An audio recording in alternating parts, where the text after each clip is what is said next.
5.18 망언 논란을 빚은 자유한국당 김진태, 김술래 의원에 대한 징계 논의를 앞두고 김영종 당 윤리위원장이 사의를 표명했습니다. 다른 윤리위원들까지 동반 사퇴를 검토하고 있어서 한국당이 5.18 망언 사태를 이른 시일 안에 매듭짓기는 사실상 어려워 보입니다. 우철희 기자가 취재했습니다. 전당대회 이후 처음 열린 자유한국당 의원총회에서 5.18 망언 논란으로 제명 처분을 받은 이종명 의원에 대한 표결은 이루어지지 않았습니다. 다뤄야 할 내용이 많아서라는데 징계 논의를 앞둔 김술래 의원은 동료 의원들에게 힘이 돼달라고 읍소했습니다. 무수히 펼쳐질 수 있는 고난의 길을 저는 알고 있습니다. 저 물러서지 않습니다. 자유한국당과 함께 죽음도 삶도 이어갈 것입니다.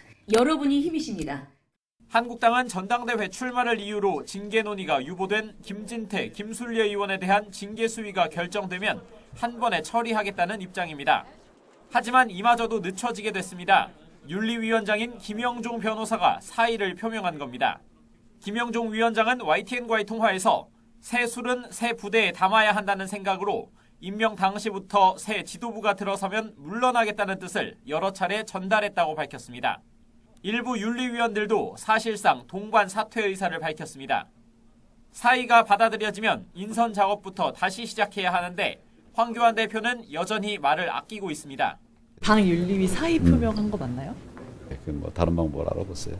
당이 또다시 5.18 망언 논란에 발목을 잡힐 우려가 커지자 나경원 원내대표는 징계를 서둘러 마무리해야 한다고 강조했습니다.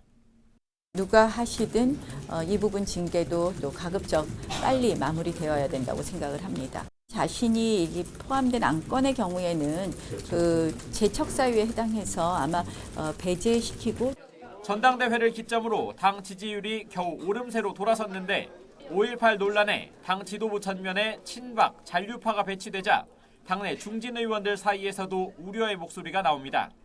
좀 아쉬운 감이 있습니다만은 아직도 인사가 더 남았기 때문에 거기에 대해서 아직 단정적으로 이야기할 때는 아니라고 생각합니다. 황교안 대표가 김영종 윤리위원장을 설득해 유임시킨다면 징계 논의가 빨라지겠지만 윤리위원장과 일부 윤리위원들을 다시 선임해야 하는 상황이 되면 한국당이 5.18 망언 논란을 최종 수습하기까지는 시간이 걸릴 수밖에 없습니다. YTN 우철입니다.